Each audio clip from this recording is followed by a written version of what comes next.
ngejelasin tentang radiasi termalisme pertukaran energi di atmosfernya. Terus kita bakal lanjut lagi ke pembahasan tentang pentingnya radiasi elektromagnetik di sistem atmosfer kita gitu. Jadi kan kayak tadi kan udah di mention gitu lah sebelumnya kayak radiasi radiasi gelombang pendek tuh punya peran penting buat memanaskan permukaan bumi kita.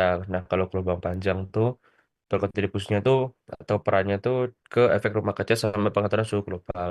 Nah, gimana sih pentingnya radiasi elektromagnetik di sistem atmosfer kita? Nah, itu tuh eh,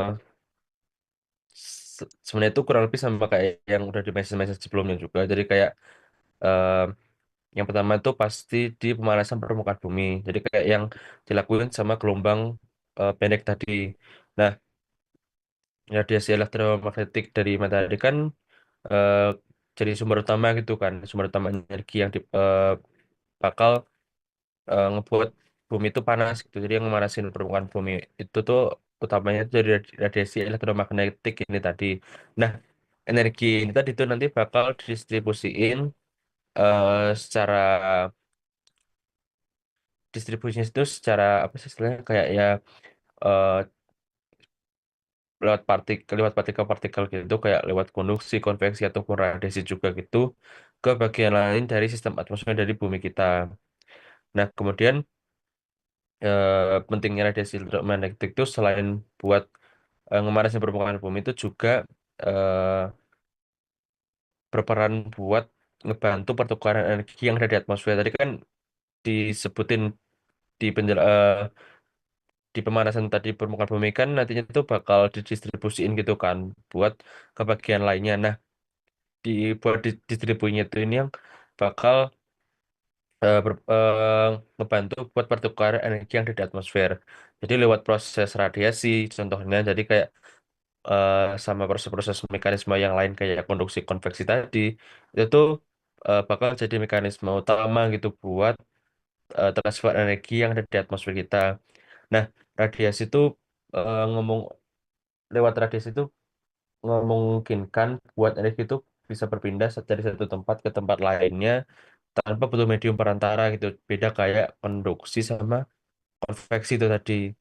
Nah, terus buat peran penting lainnya tuh ya sama yang udah disebutin sebelumnya di radiasi yang gelombang panjang. Jadi kan kayak buat eh, berpengaruhnya buat di siklus cuaca sama iklim gitu di berbagai wilayah yang ada di permukaan bumi.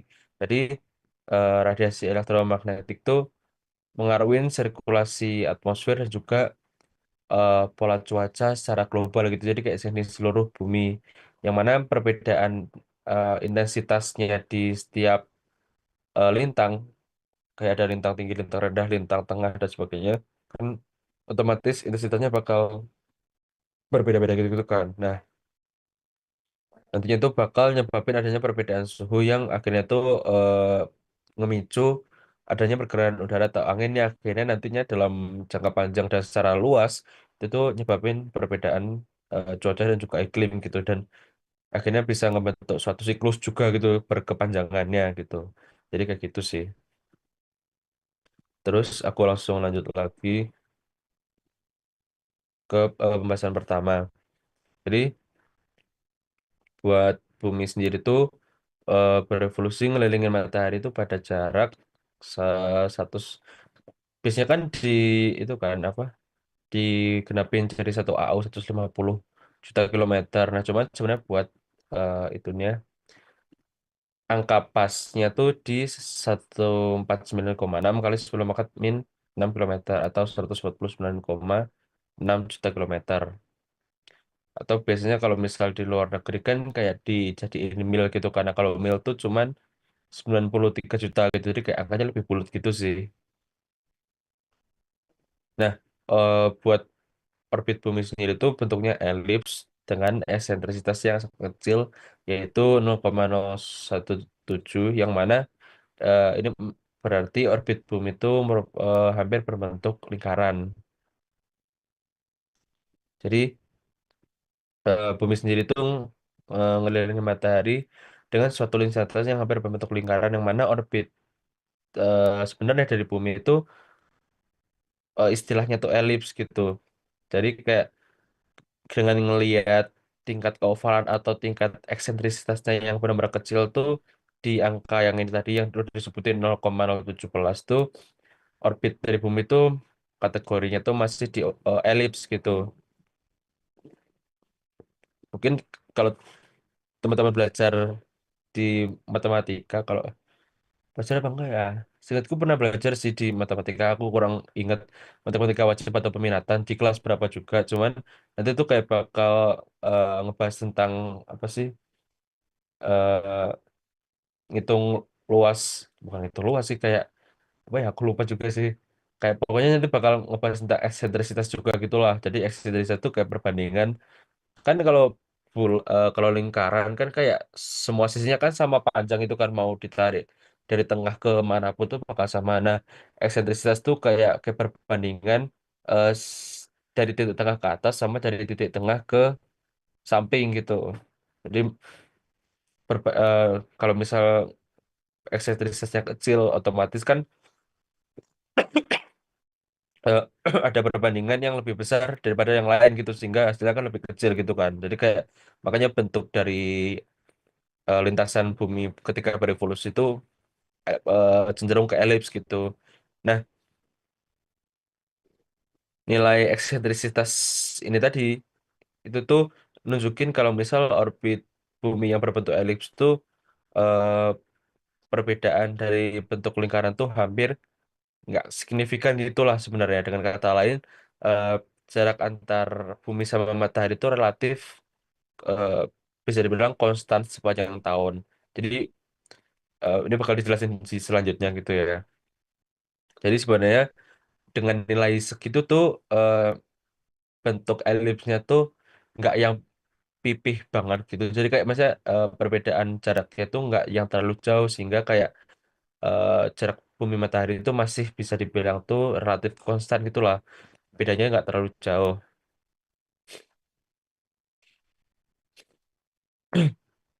Buat jarak dari bumi matahari sendiri kan tadi sekitar 149,6 juta kilometer kan atau biasanya tuh eh dikenalnya tuh jadi satu AU, satu astronomical unit yang biasanya digenepin jadi 150 juta kilometer. Nah, nanti tuh dengan jarak ini atau istilahnya tuh jarak orbit bumi ini tuh nanti bakal mengaruhi banyak aspek di sistem bumi sendiri gitu kayak variasi energi yang apa yang diterima matahari sama bumi yang akhirnya tadi bisa nyebabin adanya musim, iklim dan sebagainya itu tadi. Jadi kayak nyambung antara nyambung satu sama lain gitulah. Terus buat poin selanjutnya tuh jarak dari matahari sama bumi itu yang terdekat perihelion. Itu terjadinya pada tanggal 4 Januari dengan jarak 91,5 juta mil. Mungkin di sini pakai mil karena lebih biar angkanya lebih enak aja sih. Cuman seingatku ada versi kilometernya deh. Oh ya ini ada versi kilometernya kan angkanya jelek gitu ya. Jadi kayak makanya orang barat tuh bikin satuan mil ini biar angkanya lebih enak gitu. Maksudnya nggak yang jelek gitu lah dan lebih enak dihafal gitu. Nah, sedangkan ketika jarak matahari bumi yang terjauh itu disebut aphelion. Nah, ini teman-teman harusnya udah hafal di luar kepala juga sih. Soalnya kan sering dimention gitu lah di soal dan sering keluar juga. Nah, itu tuh terjadi pada tanggal 5 Juli dengan jarak 94,5 juta mil. Jadi meskipun tadi orbit bumi yang sebenarnya itu berbentuk sebenarnya bentuknya tuh elip, cuman hampir berbentuk lingkaran gitu loh. Maksudnya nggak terlalu yang pipi banget. Jadi eh, masih ada variasi jaraknya gitulah antara bumi sama matahari sepanjang tahunnya walaupun nggak signifikan banget.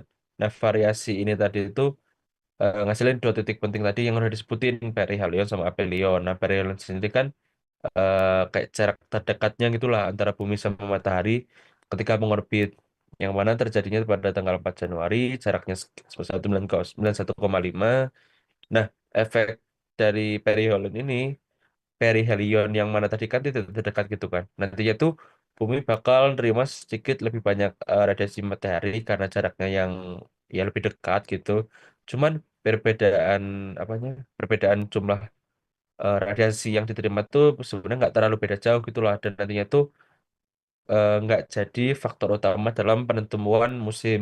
Mungkin ini yang apa ya istilahnya kayak sering diulang-ulang juga, jadi dan juga banyak miskonsepsi itulah, terutama kalau misal teman-teman lihat di Instagram Instagram gitu yang ngebahas tentang apa sih, biasanya kayak itu sih apa fenomena breeding gitu kan, kayak tiba-tiba ada apa kayak tiba-tiba dingin banget gitu, kayak kemarin kemarin kayak panas terus tiba-tiba yang dingin dingin banget secara terus menerus gitu kan. Dan biasanya tuh kayak ada yang bilang gara-gara ini tadi kayak eh, oh bumi lagi di apa di apelion, atau ketika panas bumi ada di perihelion gitu.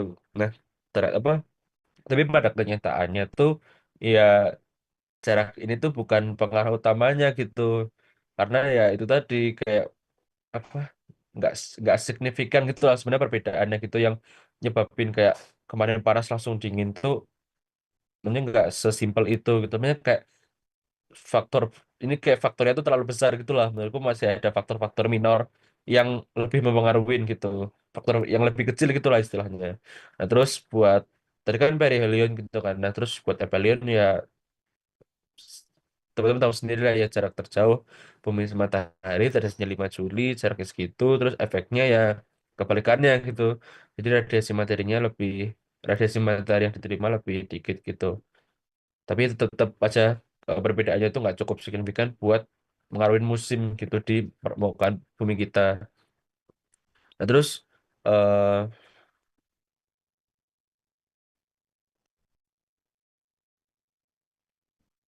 eh sebenarnya gimana sih pengaruh dari bentuk orbit tadi yang katanya elips tapi eh, nggak elips, kayak lebih condong ke lingkaran dan sebagainya gitu kan, itu gimana sih sebenarnya pengaruhnya gitu ke musim kan? Soalnya kan tadi kan udah di state di awal kalau misal variasi perihelion sama aphelion tuh nggak ngobrolin musim gitu. Nah sebenarnya variasi antara bumi sama matahari itu kembali lagi bukan penyebab utama gitu ya perubahan musim yang ada di bumi. Jadi di highlight gitu sebenarnya.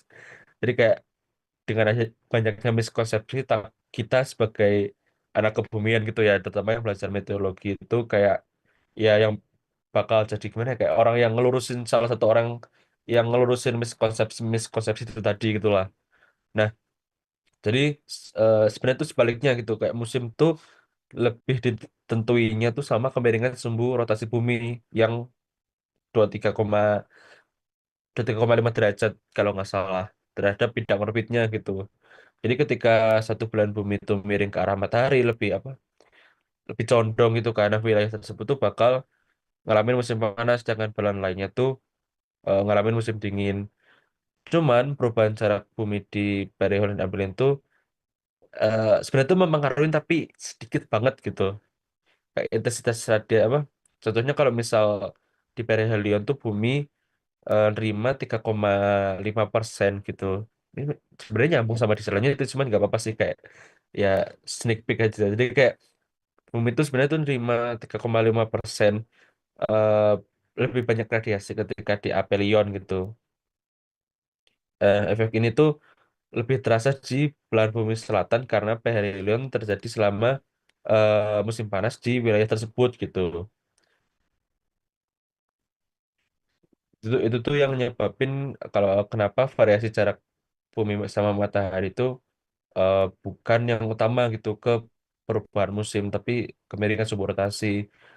Dan mungkin sebenarnya tuh masih nyambung juga sih apa ke apa kan, kalau misal sumber rotasinya tadi kan ada yang ngadep matahari kan otomatis dia musim panas gitu kan. Jadi kan kayak lebih terima banyak intensitas, cuman di dalamnya tuh lebih apa ya, kayak lebih banyak apa ya istilahnya, kayak lebih kompleks gitulah, lebih banyak eh bukan fenomena sih apa ya istilahnya, kayak lebih banyak aktivitas-aktivitas atmosfer yang yang nyebabin adanya musim-musim tadi itu. Jadi kayak bukan cuman semata-mata lebih condong ke matahari terus nerima lebih banyak intensitas terus otomatis musim panas gitu. Jadi kayak sebenarnya tuh banyak apa ya banyak pengaruhnya gitu lah, kayak teman-teman tahu kan ada sel ada sel-sel gitu kan, sel-sel, dan juga ada banyak apa interaksi-interaksi lainnya gitulah yang sebenarnya tuh nyebabin adanya musim dan mungkin ada suatu daerah yang kering atau basah dan sebagainya gitu-gitu. Nah, eh, buat gimana istilahnya kayak signifikansi dari orbit elips bumi itu sebenarnya eh, pertama tuh di pola energi dari matahari gitu signifikannya. Jadi kayak meskipun perbedaan energi yang diterima antara perihelion sama aphelion itu kecil, tapi fenomena itu tadi itu berkontribusi buat fluktuasi tahunan yang nantinya tuh bisa eh, fluktuasi tahunannya tuh bakal ngaruh ke distribusi energi juga yang diterima sama bumi gitu. Dan selain itu, selain adanya pola energi dari matahari, itu ada variasi dalam durasi musim yang mana ketika bumi itu bergerak lebih cepat saat berada lebih dekat dengan matahari atau istilahnya tuh perihelion, dan nantinya ketika jauh tuh atau ketika di aphelion bakal lebih lambat nantinya itu durasi musim di belahan bumi sama di belahan bumi di utara dan juga selatan tuh bakal sedikit berbeda. Contohnya kalau misal musim dingin di belahan bumi utara tuh bakal lebih pendek daripada musim panasnya gitu. Sedangkan kalau di belahan bumi selatan tuh musim dinginnya tuh bakal lebih panjang daripada musim panasnya. Jadi sebenarnya tuh nggak apa ya, ada pengaruhnya sedikit gitu sih. Sebenarnya masih cukup signifikan juga, cuman kayak ya nggak sesignifikan itu sih. Emang masih rada-rada rancu gitulah buat pembahasan yang ini tuh. Terus selanjutnya buat buat jarak matahari dari bumi sendiri tuh berubah-ubah. Yang mana ini buat poin yang terakhir. Jadi perubahan jarak antara matahari sama bumi dalam 1 tahun tuh sekitar 5 juta kilometer, yang mana fluktuasi tahunan dari radiasi matahari yang diterima sama permukaan bumi itu disebabin sama perubahan jarak antara matahari bumi yang nilainya itu sekitar 3,5% dari harga rata-rata tahunannya. Nah, jadi yang pertama sebenarnya buat bahasnya itu ngulang-ngulang aja sih dari tadi kayak eh, dalam mungkin teman-teman bisa lihat di gambar ini. Nah, ini tuh sebenarnya kayak perbandingan antara jarak perihelion sama aphelionnya gitu. Kalau misal dalam mil tuh 91,5 sama 94,5, cuman ketika di kilo tuh jadi ya gitulah, makanya agak jelek gitu ya.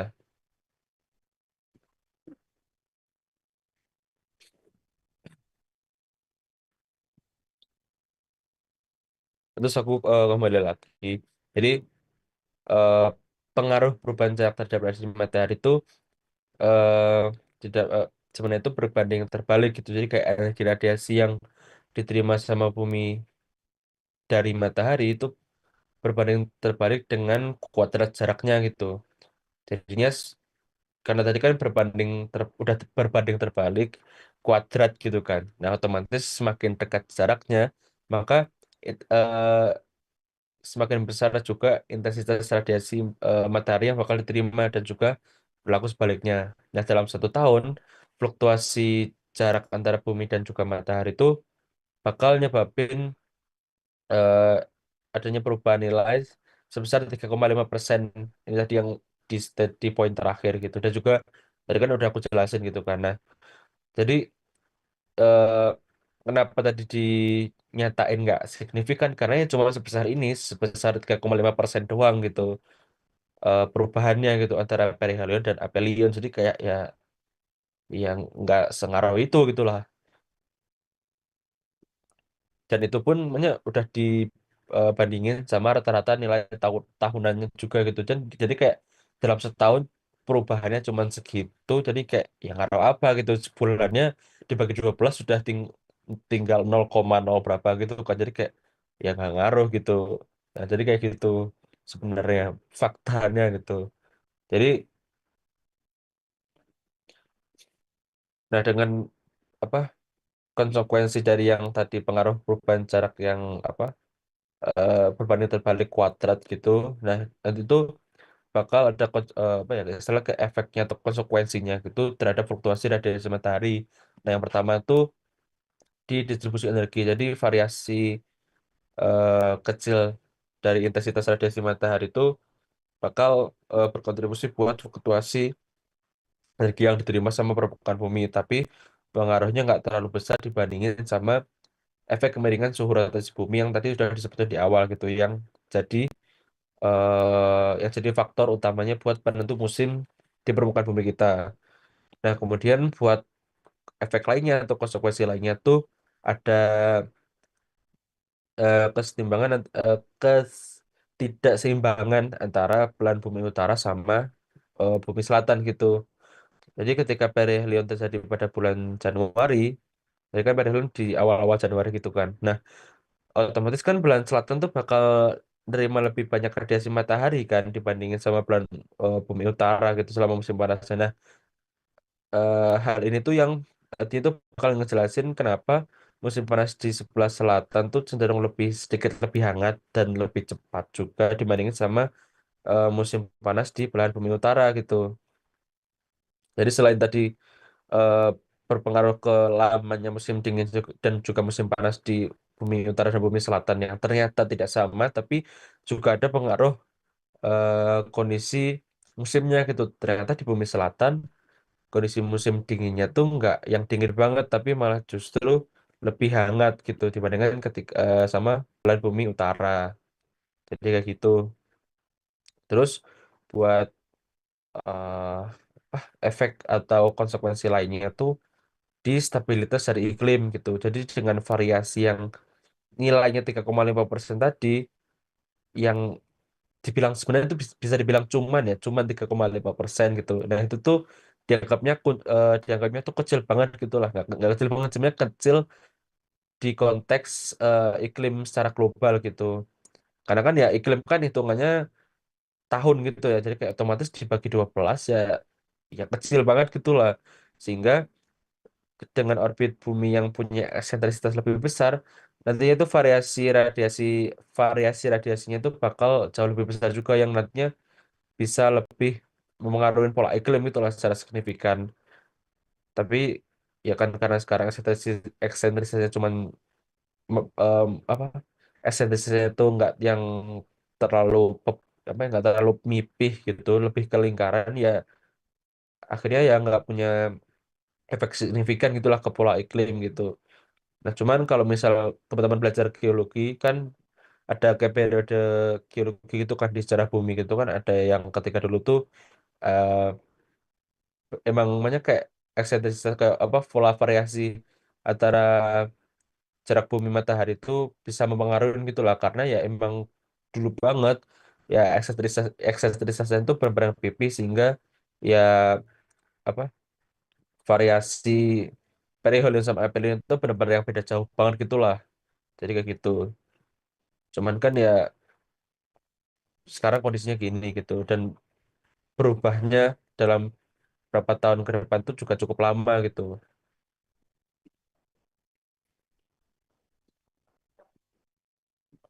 Terus entar.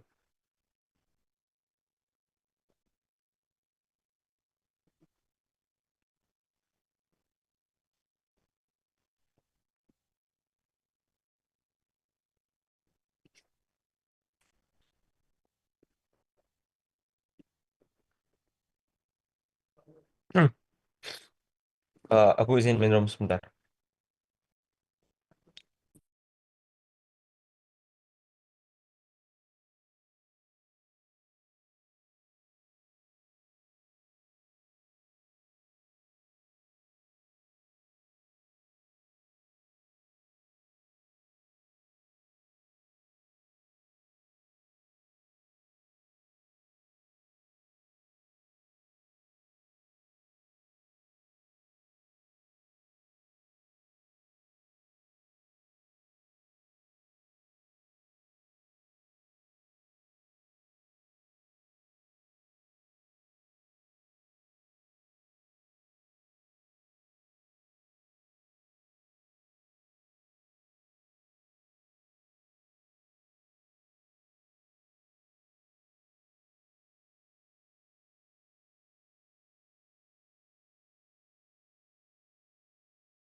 Aku lanjut lagi buat pembahasannya. Buat poin selanjutnya tuh oleh energi yang terjadi itu tanpa ngebutuhin medium buat ngetransmisinya tuh disebut sama radiasi. Jadi radiasi sendiri itu sebenarnya tuh proses alih energi yang nggak perlu medium buat transmisi, di mana energinya itu bakal ngejalan lewat ruang hampa. Contohnya yang terjadi di co- energi matahari yang sampai ke bumi. Nah, mekanisme radiasi ini tuh menjadi kayak cara utama atau cara yang umum terjadi buat energi dari matahari itu berpindah ke planet kita, sehingga bisa ngedukung kehidupan dan juga ngerakin sistem iklim yang ada di bumi. Nah, kemudian buat poin selanjutnya, energi matahari yang jatuh pada permukaan bumi itu berbentuk gelombang elektromagnetik yang menjalar dengan kecepatan cahaya. Jadi kan udah touch juga di awal gitu. Nah, panjang gelombang radiasi matahari yang sangat pendek biasanya dinyatakan dalam mikron, yang mana daerah cahaya yang tampak terletak pada panjang gelombang 0,4 ini harusnya mikrometer untuk cahaya violet sampai 0,7 mikrometer untuk cahaya merah. Nah, sedangkan radiasi dengan panjang gelombang lebih pendek dari 0,4 mikrometer itu tuh disebut sebagai ultraviolet, sedangkan buat radiasi yang lebih panjang gelombangnya itu lebih besar dari 0,7 mikrometer disebut sebagai inframerah gitu. Jadi energi yang dipancarin matahari ketika tiba di bumi itu kan dalam bentuk energi apa? Dalam bentuk gelombang elektromagnetik gitu kan. Nah, gelombang elektromagnetik dari matahari itu terdiri dari spektrum panjang gelombang yang bervariasi gitu. Ada, ada kalau teman-teman ingat kayak yang eh, apa radio wave, terus inframerah, ultraviolet, cahaya tampak, terus radio dan sebagainya gitu-gitu kan. Kan banyak banyak banget itulah jenisnya. Nah, gelombang elektromagnetik tadi itu menjalar menjalarnya secara radiasi itu dengan kecepatan yang cepat banget, setara kayak kecepatan cahaya di ruang hampa, yaitu 3 kali 10 pangkat 8 kilometer per sekon. Nah, spektrum elektromagnetik itu mencakup berbagai jenis radiasi berdasarkan panjang gelombangnya, mulai dari panjang gelombang pendek kayak sinar gamma, sinar ultraviolet tadi kan yang lebih pendek kan gelombangnya ultraviolet gitu kan, sampai ke gelombang panjang kayak inframerah, kayak gelombang radio yang paling panjang gitu. Nah, buat pembagiannya sendiri itu dari panjang gelombang radiasi matahari itu biasanya dinyatain dalam mikron. Mikron tuh ini maaf belum aku ganti buat simbolnya tuh kayak U gitu. Itu besarnya 10 pangkat min 6. Nah, dalam konteks radiasi matahari itu eh, pembagian dari panjang gelombangnya tuh ada, pertama tuh cahaya tampak. Nah, cahaya tampak tuh ya cahaya yang bisa kita lihat gitu, yang bisa dilihat sama manusia. Nah, itu panjangnya di rentang 0,4 sampai 0,7 mikrometer ini tadi. Nah, kalau misal panjangnya tuh di 0,4, maka nantinya itu bakal terlihat sebagai warna violet kayak yang disebutin di sini tadi. Nah, kalau misal panjang gelombangnya tuh 0,7 mikrometer, nanti itu bakal jadi warnanya itu cahaya merah gitu. Nah, kemudian buat bagian lainnya tuh ada radiasi ultraviolet yang tadi kan buat ultraviolet kan bukan kurang, lebih pendek dari 0,4 mikrometer gitu kan. Nah, buat radiasi ultraviolet atau biasanya tuh disingkatnya UV. Kalau misalnya teman-teman lihat di TV-TV gitu, di iklan-iklan apa sunscreen gitu kan. Nah, itu biasanya tuh sinar UV gitu. Nah, buat radiasi UV itu karena panjang gelombangnya pendek, otomatis dia ngebawa energinya tuh banyak banget gitu. Jadi bisa dibilang energinya tuh tinggi yang bisa nyebabin reaksi kimia, contohnya kayak kerusakan DNA atau kerusakan-kerusakan lainnya gitulah di makhluk hidup.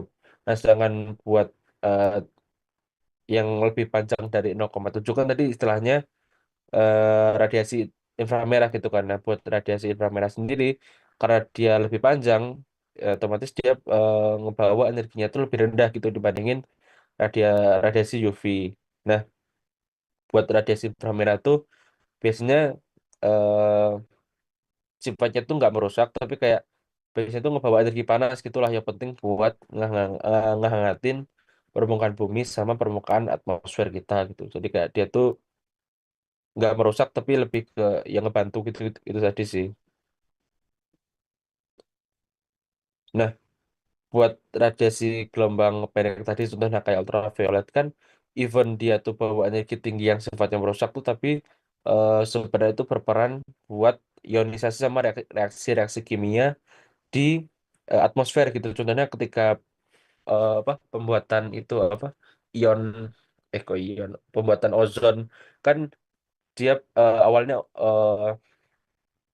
awalnya dari oksigen gitu kadang dia perlu bereaksi sama oksigen lainnya dan biar dia itu bisa lepas dan akhirnya bentuk jadi O3 tuh ya kak lewat radiasi gelombang pendek ini jadi kayak energinya tuh bisa memutus gitu dan akhirnya dibantu adanya ionisasi jadi kayak gitu. Nah kalau buat gelombang yang radiasi gelombang panjang tadi kan buat ngehangatin permukaan bumi gitu kan jadi kayak ya lebih buat gimana ya dia ngebawa energi panas buat ngejaga kesetimbangan suhu yang ada di bumi gitu.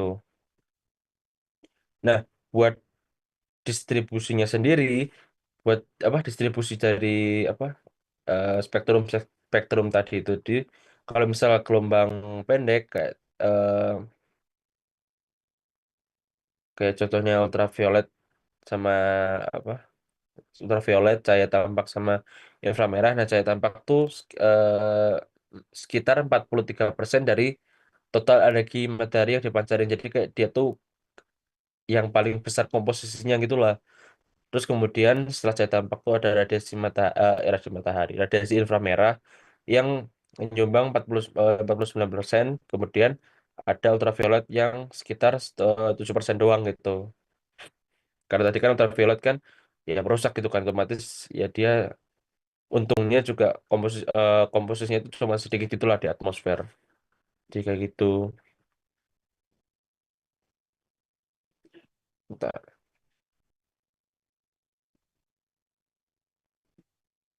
Nah, terus eh, buat proses interaksi radiasi sama atmosfer bumi sendiri tuh ada beberapa proses gitu ya. Contohnya kayak absorpsi gitulah contoh yang pertamanya itu. Jadi kayak molekul-molekul di atmosfer kayak ozon, uap air atau karbon dioksida yang kayak biasanya dijelasin di bab awal methane. Nah, itu tuh bakal nanti itu bisa menyerap radiasi matahari terutama di wilayah ultraviolet sama inframerah karena ya radiasi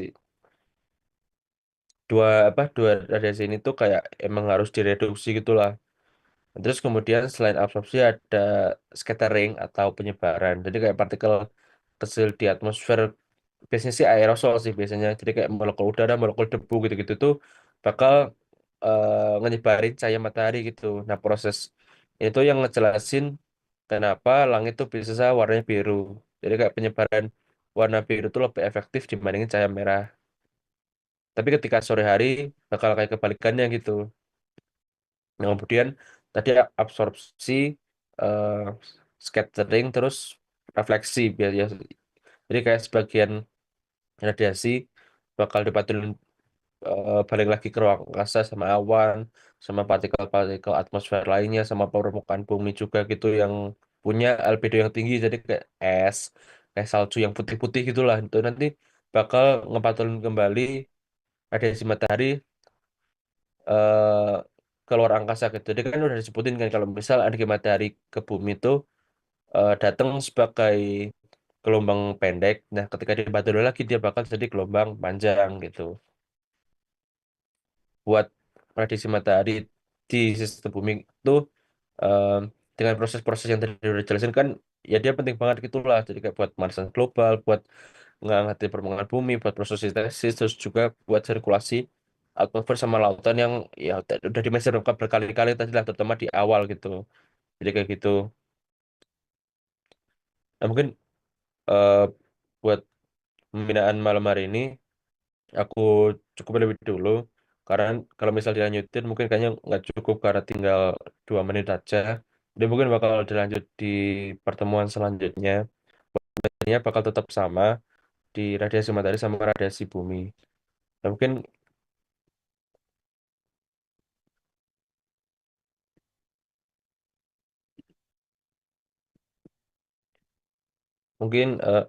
maaf,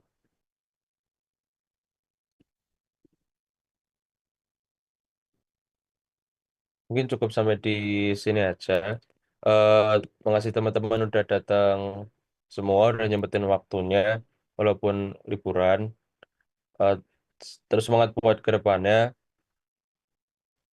Masih Assalamualaikum warahmatullahi wabarakatuh. Waalaikumsalam warahmatullahi wabarakatuh. Terima kasih, Thank you. Mas.